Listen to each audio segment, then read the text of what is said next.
லேப்டாப்பே இல்லாமல் வெறும் ஃபோனை வச்சு ஒரு 3D மாடலை டிசைன் பண்ணி ஸ்லைஸ் பண்ணி அதை 3Dயில் பிரிண்ட் பண்ண முடியுமா? முடியும். அது எப்படி தான் பார்க்க போகிறோம். Let's get started. அதுக்கு முதல் நம்ம 2 ஆப் ஃபோனில் டவுன்லோட் பண்ணணும். டிசைனிங் ஒரு ஆப், ஸ்லைசிங் ஒரு ஆப். டிசைனிங்க்கு பார்த்தோம்னா ஆன்ஷிப் அப்படின்ற இந்த ஆப் தான். இந்த ஆப்பை கிளிக் பண்ணி கீழே பார்த்தோம்னா ப்ளஸ் ஐக்கான் இருக்குது. அதை கிளிக் பண்ணி கிரியேட் டாக்குமெண்ட் கொடுத்து இந்த டாக்குமெண்ட்டுக்கு ஒரு நேம் கொடுத்தோம் அப்படின்னா டிசைன் ஏரியாவில் போயிடும். இதுக்குள்ளே பார்த்தோம்னா நம்ம சாஃப்ட்வேர் லேப்டாப்பில் யூஸ் பண்ணுற சாஃப்ட்வேர் இருக்கு இல்லையா, அதில் இருக்க மாதிரி 3 பிளேன் இருக்குது. லெஃப்ட்டில் இந்த ஐக்கனை கிளிக் பண்ணோம்னா அதில் தான் இந்த பிளேன்ஸ், அப்புறம் நம்ம யூஸ் பண்ண ஃபீச்சர்ஸ், அப்புறம் இருக்கிற பார்ட்ஸ் எல்லாமே இருக்கும். அப்புறம் கீழே பார்த்தோம்னா 2 பார்ட்ஸ் ஸ்டூடியோ அப்புறம் அசம்பிள் இருக்கா. நம்ம அதில் பார்ட்ஸாகவும் டிசைன் பண்ணிக்கலாம், அதே சமயம் டிசைன் பண்ண பார்ட்ஸாக அசம்பிள் பண்ணிக்கலாம். இப்போ இதில் கெஸ்டர்ஸ் பார்த்தோம் அப்படின்னா ஜூமுக்கு எப்பவும் போல 2 விரலை வச்சு அப்படியே பிஞ்ச் பண்ணோம் அப்படின்னா ஜூம் ஆகும். இதை பேன் பண்ணணும், அதாவது மூவ் பண்ணணும் அப்படின்னா 2 விரலை வச்சு அப்படியே ஸ்வைப் பண்ணோம் அப்படின்னா அது அப்படியே மூவ் ஆகும்.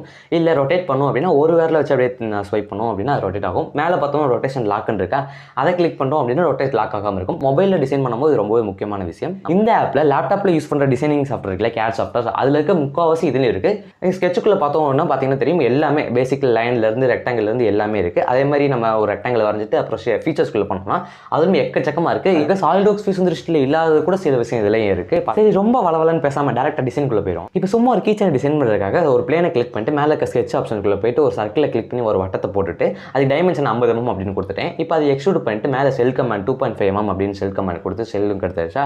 இப்போ அந்த மேலே ஃபேஸ் இருக்குல்லையா, அதை கிளிக் பண்ணி அப்படியே நான் வந்து டெக்ஸ்ட் அதுக்குள்ள ஆட் டெக்ஸ்ட் கொடுத்துறேன்.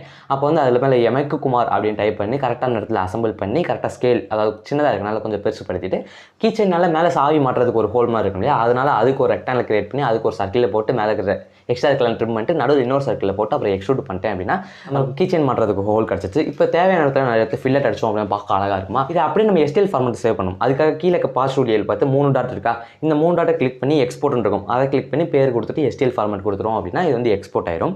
இப்போ இதை ஸ்லைஸ் பண்ணி 3D பிரிண்டருக்கு போடணும் இல்லையா, அதுக்கு தான் இன்னொரு சாஃப்ட்வேர், அதான் பார்த்தோம்னா ஆஸ்ட்ரோ பிரிண்ட். இந்த ஆஸ்ட்ரோ பிரிண்ட் சாஃப்ட்வேர்க்குள்ளே போனோம் அப்படின்னா அந்த இமெயில் ஐடி இதெல்லாம் கேட்டு லாகின் பண்ணி முடிச்சதுக்கப்புறம் கேமரா டிசைன் லைப்ரரின்னு இருக்கும். அந்த டிசைன் லைப்ரரி கிளிக் பண்ணி ஏற்கனவே கிரியேட் பண்ண எஸ்டிஎல் ஃபைலை இதில் அப்லோட் பண்ணிடணும். அதாவது டிசைன் லைப்ரரியில் அப்லோட் பண்ணிட்டோம் அப்படின்னா அடுத்து வெளியே வந்துடணும். வெளியே வந்துட்டு கீழே பார்த்தோம் 3D வைசர் இருக்கா, இந்த 3D வைசருக்குள்ளே போயிட்டு பில்டு பிளேட் இருக்கு பார்த்தீங்களா, அந்த பில்டு பிளேட்டை கிளிக் பண்ணிட்டோம் அப்படின்னா இது வந்து குரோமுக்குள்ளே போயிடும். இந்த ஆப்பில் வந்து இவ்வளோ தான் ஒர்க் ஆகும். இதை பில்ட் பண்ணி, அதாவது ஸ்லைஸ் பண்ணி பண்ணுறதெல்லாம் குரோமில் தான் ஒர்க் ஆகும். இப்போ குரோமுக்கு போனதுக்கப்புறம் பில்டு பிளேட் வந்துருச்சு. அதாவது இந்த 3D பிரிண்டர்னுடைய ஒரு விர்ச்சுவல் இமேஜ் அங்கே வந்துருச்சா, இதை நம்ம ரொட்டேட் பண்ணி பார்த்துக்கலாம். மேலே பார்த்தோம் ப்ளஸ் ஐக்கன் இருக்கா, இதை கிளிக் பண்ணி இப்போ நம்ம அப்லோட் பண்ணோம் பார்த்தீங்களா டிசைன் லைப்ரரியில், அது அங்கே இருக்கும். அதை கிளிக் பண்ணோம் அப்படின்னா இங்கே வந்துருமா. இப்போ அப்படியே கீழே வந்தோம்னா கீழே பார்த்தோம்னா மூவ், ரொட்டேட்டு, ஸ்கேலு, அப்புறம் பார்த்தோம்னா கட்டுன்னு ஆப்ஷன்லாம் இருக்குது. இது யூஸ் பண்ணி நம்ம இதை கரெக்டான அலைன்மெண்ட் செட் பண்ணிட்டு கட் ஆப்ஷன் இருக்குது பார்த்தீங்கன்னா, இது கியூரா சாஃப்ட்வேரில் கூட இல்லை, அதாவது லேப்டாப்பில் யூஸ் பண்ணுற கியூராவில் கூட இல்லை. அது என்ன இதுலேயே இருக்குது. இது இந்த கட் ஆப்ஷன் நமக்கு அடிக்கடி தேவைப்படும். இந்த பில் பிளேட்டில் கரெக்டான பொசிஷனில் கரெக்டான அலைன்மெண்ட்டில் வச்சதுக்கப்புறம் மேலே பிரிண்ட் ஆப்ஷன் இருக்கா, இதை பிரிண்ட் ஆப்ஷன் கிளிக் பண்ணிட்டோம் அப்படின்னா அடுத்து வந்து நம்ம பிரிண்டர் கேட்கும். நான் வந்து எந்த 3 வச்சிருக்கனால எந்த 3 அப்படின்னு சூஸ் பண்ணிட்டு ஃபிலமெண்ட் கேட்குது. நான் ஃபிலமெண்ட் PLA தான் வச்சிருக்கேன் அப்படின்னால PLA கொடுத்துட்டு கீழே பார்த்தோம்னா அடிஷன் வந்து ஆனில் இருக்குது. அடிஷன் நமக்கு தேவையில்லை, அதனால் அதை ஆஃப் பண்ணிட்டு அடுத்து பார்த்தோம்னா கீழே அட்வான்ஸ் ஸ்லைசிங் இருக்குது பார்த்தீங்களா, அதுக்குள்ளே போய் நமக்கு தேவையான நிறைய ஃபீச்சர்ஸ், ஃபேன் ஸ்பீட்லேருந்து பிரிண்டர் ஸ்பீடு, ஒவ்வொரு ஸ்டெப்பர் மட்டும் தனித்தனி ஸ்பீடு, டெம்பரேச்சர் எல்லாமே தனித்தனியாக ஆப்ரேட் பண்ணிக்கலாம். அதெல்லாம் நமக்கு மேக்ஸிமம் தேவைப்படாது. நான் வந்து லேயர் ஹைட் மட்டும் நான் வந்து 0.1 இருக்குது, 0.28 வச்சுக்கிறேன். இல்லை 0.3 ரவுண்டாக வச்சுருவோம். 0.3 ரவுண்டாக வச்சதுக்கப்புறம் கீழே பார்த்தோம்னா ஸ்லைஸ் அப்படின்னு இருக்கா, இது ஸ்லைஸ் அப்படின்னு கிளிக் பண்ணதுக்கப்புறம் இன்னொரு ஃபைல் ஓப்பன் ஆயிரும். இந்த ஃபைல் கிளிக் பண்ணோம் அப்படின்னா மறுபடியும் உள்ள இன்னொரு அதே ஃபைல் இருக்கும். ஆனால் இது வந்து ஜிகோட் ஃபைல். இந்த ஜிகோட் ஃபைலை அப்படியே நம்ம 3 டாட் இருக்கா, அதை கிளிக் பண்ணிவிட்டு டவுன்லோட் பண்ணிட்டோம் அப்படின்னா நமக்கு வந்து டவுன்லோட் ஆயிரும். அதை டவுன்லோட் பண்ணதுக்கப்புறம் ஒரு மெமரி கார்டை எடுத்து அதை கார்ரீடரில் சொருகிட்டு, அந்த கார்ரீடரை எடுத்து ஒரு ஓடிஜியில் சொருகிட்டு, அந்த ஓடிஜி நம்ம ஃபோனில் சொருகிட்டு இப்போ டவுன்லோட் பண்ண ஃபைலை அதில் காப்பி பண்ணிடணும்.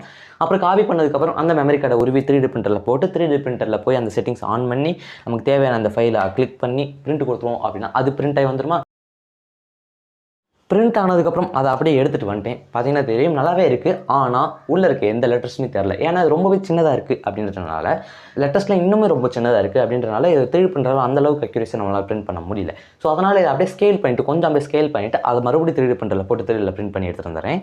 அதுவும் பிரிண்ட் ஆனதுக்கப்புறம் அதை எடுத்துகிட்டு வந்துட்டேன். இப்போ இதில் பார்த்தோம்னா நல்லாவே பெருசாகவும் இருக்குது, அதே சமயம் லெட்டர்ஸும் நல்லாவே விசிபிளாக தெரியுது. லைட்டாக சின்ன சின்ன ஏரர்ஸ் இருக்குது, பரவாயில்ல, நல்லாவே நமக்கு மெக்குமார் அப்படின்னு தெரிஞ்சுதா.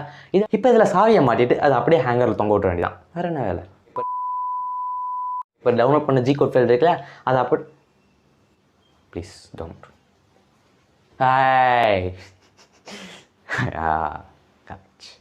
Don't for 5 minutes only.